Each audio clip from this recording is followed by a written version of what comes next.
Friends, आज मैं आपको बताऊंगा कि यदि आपकी जो ताज़ा ब्याई हुई गाय भैंस है उसको गेहूं का दलिया, गुड़, बाजरा कब यदि आप अपने पशुओं को दे रहे हैं तो बहुत ही तगड़े फायदे आपके पशु में देखने को मिलते हैं, और कब आपके पशुओं के लिए सबसे ज़्यादा ये नुकसान बन सकते हैं। आज की वीडियो के अंदर मैं पूरी डिटेल से बताऊंगा, क्योंकि बहुत इस तरह के जो पशुपालक हैं, डेयरी फार्मिंग वाले हैं, उनके इस तरह के कमेंट्स भी आते हैं और फिर भी हम इस तरह के केस भी देखते हैं कि इनके बहुत ज़्यादा इस तरह के नुकसान भी पशु में देखने को मिलते हैं। लेकिन कब नुकसान देखने को मिलते हैं, कब कौन सी स्थिति में आपको ये बिल्कुल भी नहीं देने चाहिए, और जब ताज़ा ब्याई गाय भैंस है तो किस स्थिति में यदि आप दे रहे हैं तो आपके पशु में बहुत ही गजब के तगड़े फायदे इनसे हमें देखने को मिलते हैं। तो दोनों मैं आपको बताऊंगा, फायदा व नुकसान। वीडियो जरूर लंबी हो सकती है लेकिन स्किप करके मत देखना, पूरा देखना, क्योंकि आज की वीडियो पशुपालक हो या अदर हो सभी के लिए बहुत ज़्यादा नॉलेजेबल होने वाली है। क्योंकि कोई भी एक चीज़ है वो फायदा करती है तो वो पीछे नुकसान भी जरूर कर सकती है। तो चैनल पर पहली बार आए हैं तो पहली बार चैनल को सब्सक्राइब कर लें, साथ में बेल आइकन और वाला बटन दबाएं। आपको पता है कि चैनल पर सही, सटीक और साइंटिफिक मेथड से आपको जानकारी दी जाती है। आते ही वीडियो को लाइक, दोस्तों के साथ शेयर जरूर कर दिया करें। इसी तरह से तो मेरे दो चैनल हैं, जो डॉग एंड कैट केयर और जो विजेंद्र वेट ज्ञान, जो आपके कमेंट्स करते हैं उन्हीं के नॉलेज की उनकी वीडियो, जो नए चैनल है उनका लिंक आपको डिस्क्रिप्शन में देख कर दिया गया है, वहाँ जाकर के आप उन्हें सब्सक्राइब कर लें। वहाँ पर भी बहुत अच्छी वीडियो आपके लिए आती है। देखो, यदि आप अपने पशुओं को जिस प्रकार से ताज़ा ब्याई हुई गाय भैंस है, जैसे ताज़ा ब्याई हुई गाय भैंस है तो आपको पता है कि आपके पशुओं को एनर्जी की ज़रूरत होती है। क्योंकि कोई भी पशु की जब डिलीवरी होती है, बच्चा जब दे देता है तो उसे एनर्जी बहुत ज़्यादा ज़रूरत होती है, एनर्जी की भी ज़रूरत होती है। साथ साथ में उसमें फाइबर है, प्रोटीन्स है, कार्बोहाइड्रेट है, इन सभी की ज़रूरत पशुओं को पड़ती है। यदि ताज़ा ब्याई गाय भैंस हैं तो इन्हें हम गेहूं का दलिया भी देते हैं, क्योंकि गेहूं के दलिया में आपको पता है कि फाइबर भी होता है, अदर विटामिन भी होते हैं और कई इस तरह के जो मिनरल्स भी होती हैं। इसी तरह से हम इसे गुड़ भी देते हैं। गुड़ एक एनर्जी का बहुत बड़ा स्रोत होता है और बहुत अच्छा रिजल्ट भी पशु में देता है। इसी तरह से हम बाजरा भी देते हैं, क्योंकि बाजरा के अंदर पर्याप्त मात्रा में आयरन भी होता है और एनर्जी भी होती है। कार्बोहाइड्रेट, स्टार्च सब कुछ बाजरा के अंदर पाया जाता है, और बाजरा पशु के लिए वैसे एक रामबाण भी होता है। जब हम पशु को देते हैं तो इससे बहुत गजब के तगड़े फायदे मिलते हैं। कौन से गजब के तगड़े फायदे मिलते हैं वह मैं आपको बताता हूँ। यदि आप ये तीनों चीज़ें यदि आप अपने पशु को देते हैं तो इससे क्या होता है कि आपका एक तो पशु हष्ट-पुष्ट रहता है, पशुओं की जिस प्रकार से यदि डाइट पूरी मिल जाती है, साथ में पशु में दूध बढ़ाने में इनका सबसे बड़ा रोल होता है।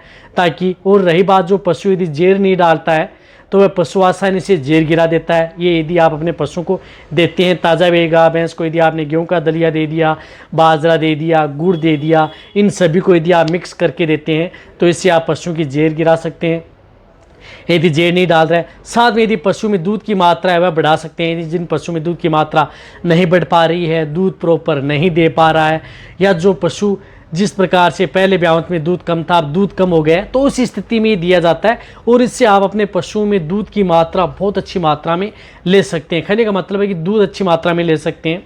और रही बात, पशु की कमजोरी दूर कर सकते हैं। जो पशु जिस प्रकार से कमजोरी महसूस करता है तो उसकी कमजोरी दूर किया जा सकता है।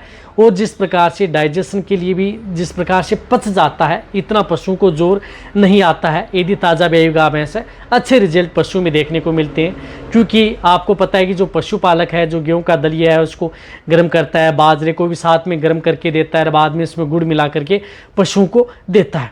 तो ये क्या करता है कि इस स्थिति में फायदा करता है। अब ये स्थिति में तो फायदा करता है, यानी फायदे बहुत है आपको अलग अलग इस तरह की कैटेगरी में, लेकिन अब इसके बहुत ही ज़्यादा नुकसान है। इससे गेहूं से का दलिया हो, चाहे बाजरा हो, चाहे गुड़ हो, इनसे कई बार हमने पशुओं की मौत होते हुए देखा है। ऐसा क्यों होता है और कब आपको उपयोग नहीं करना चाहिए? देखो, जब यदि आपके पशुओं में जिस प्रकार से यदि आपके पशु की डिलीवरी होने वाली है, पशु बच्चा देने वाला है, चाहे गाय हो या भैंस, उसकी बॉडी पर स्वेलिंग आ चुकी है, यानी उसकी बॉडी के ऊपर सूजन आ चुकी है। कई बार आपने देखा होगा कि जो गाय भैंस ब्याने वाली होती हैं उसके पैर सूज जाते हैं, नीचे से पैर सूज गए, उससे बैठा नहीं जाता है, तो बॉडी पर स्वेलिंग है, सूजन है। तो उस स्थिति में आप कभी भी गेहूं का दलिया हो, चाहे गुड़ हो या बाजरा हो, भूल कर भी आप उन पशुओं को नहीं देना चाहिए। वह पशुओं के लिए एक काल बन करके आ सकता है।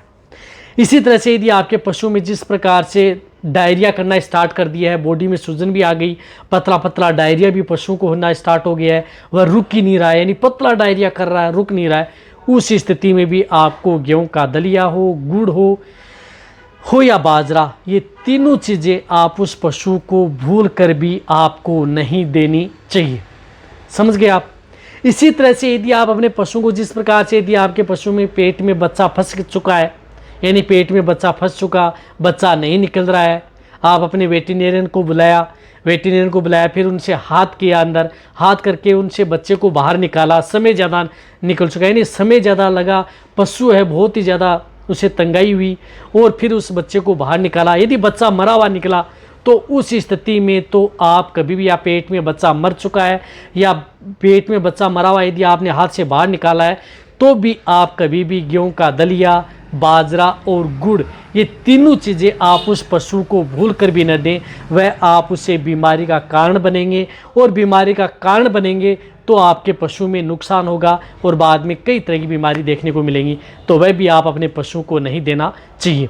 इस बात का आपको ध्यान में रखना है। एक, जब भी यदि आप उस पशु के यदि जेर नहीं डालता है, यदि पशु ने जेर नहीं गिराई, जेर नहीं डाली है, उस स्थिति में यदि कई बार आप अपने वेटरनरियन को बुलाते हैं, वह यदि हाथ से यदि जेर बाहर निकालता है, तो जब हाथ से जेर बाहर निकालता है तो उसके बाद आप उस पशु को ये तीनों चीज़ें आप 3 दिन, देखो ये ऐसा नहीं कि नहीं देना चाहिए, 3 दिन आपको ध्यान में रखना है, नहीं 72 घंटे से लेकर 96 घंटे तक, 3 से 4 दिन तक आप उस पशु को ये अनाज है या गुड़ है वह उस पशु को नहीं देना चाहिए। इनका सबसे ज़्यादा बड़ा खतरा रहता है उस पशु में फूड पॉइजनिंग बनने का कारण। अब क्या कारण बनता है, अब आप इस तरह कमेंट कर सकते हैं कि हो सकता है क्या, इससे फूड पॉइजन बनता है, आपके पशु की जो रूमन की पीएच है वह कई बार गड़बड़ा जाती है, यानी गड़बड़ा जाती है, उसकी वजह से पशुओं में दिक्कतें पैदा हो सकती हैं, और कई बार पशु की इससे जान जा सकती है, पशुओं को डायरिया हो सकता है, मुंह से लार आ सकती है, पशु बैठ सकता है, खड़े होने में दिक्कत हो सकती है। तो ये न करें। देखो ये सभी की सभी जो चीज़ें जो आप मैं बता रहा हूँ, ये सभी की सभी चीज़ें हमें फील्ड में प्रैक्टिकली करके देखे हुए हैं, और जो हमारे पास इस तरह के केस आते हैं तभी मैं आपके लिए वीडियो लेकर के आया हूँ, ताकि पशुपालक अच्छी तरह समझ में आ जाए। तो मैं आपको शॉर्ट में बताऊँ कि यदि आपने यदि पशु स्वस्थ है, आसानी से उसकी डिलीवरी हो गई, बच्चा यदि पशु ने दे दिया है, कोई दिक्कत नहीं, आराम से उसकी डिलीवरी हो गई, कोई दिक्कत हो रही थी नहीं पशु की, तो उसमें आप गुड़ का जो घोल है, गेहूं का दलिया है, बाजरा दे सकते हैं, कोई नुकसान आपके पशु में नहीं करेगा।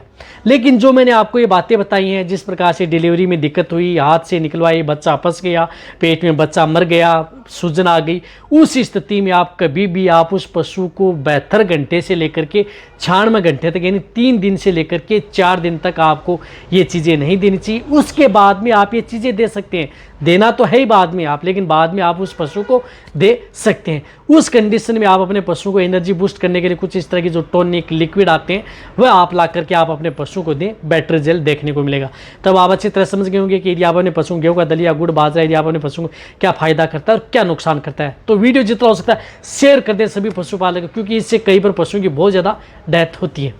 तो वीडियो जितना हो सकता है इसी तरह से वीडियो देखते रहें। थैंक्स, धन्यवाद।